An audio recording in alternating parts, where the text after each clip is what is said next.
Est-ce qu'on peut vraiment connaître quelqu'un sans jamais l'avoir regardé dans les yeux? On pense que l'écran nous protège, qu'il nous permet de ne montrer que le meilleur.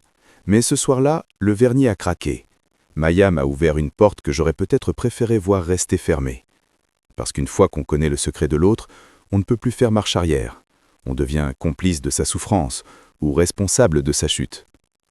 À Dakar, le soleil tape fort, mais derrière les murs de la villa familiale, l'air est froid. Maya me raconte sa journée, mais je sens que sa voix n'est pas la même. Elle me parle de ce dîner de la veille, des sourires forcés, des discussions sur le business de son père. Elle me décrit ce monde où chaque geste est calculé. Pour ses parents, elle est une vitrine. La fille parfaite, éduquée, promise à un avenir brillant, et surtout promise à un homme qu'ils ont choisi. Elle ne me l'avait pas dit aussi clairement jusqu'ici. Elle me parle enfin de Karim. Ce n'est pas juste un collègue, c'est le fils du partenaire d'affaires de son père. C'est l'alliance idéale. En l'écoutant, je réalise que ma solitude à Lyon est une forme de liberté. Je n'ai personne, certes, mais personne ne me demande d'être quelqu'un d'autre. Maya, elle, est entourée de monde, mais elle est en prison. La tension monte. Je lui demande « Et toi, Maya, qu'est-ce que toi tu veux ?» Il y a un long silence, un silence de 10 secondes qui semble durer 1 heure. Puis, elle craque. Ce n'est pas un pleur bruyant, c'est ce petit craquement dans la voix, celui qui arrive quand on a trop retenu. Elle me dit qu'elle se sent comme une étrangère dans sa propre vie, que chaque fois qu'elle me parle, elle a l'impression de commettre un crime. Moi, à 4000 km, je serre mon téléphone si fort que mes doigts deviennent blancs. L'impuissance est un poison.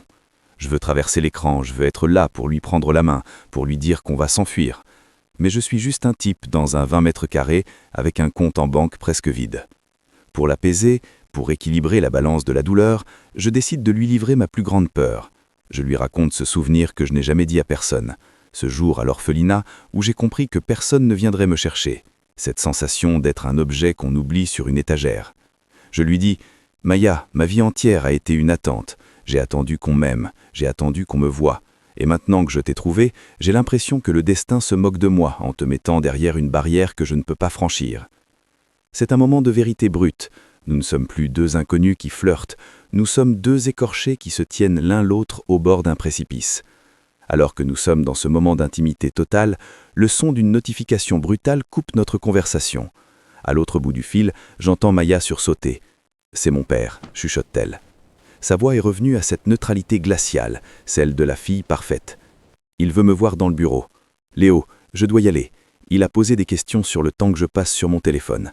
Elle raccroche. Pas de « je t'aime », pas de « bonne nuit », juste le bruit sec de la ligne qui se coupe. Je reste là, dans le noir de ma chambre à Lyon. Le silence est revenu, mais il est différent. Il est lourd de menaces.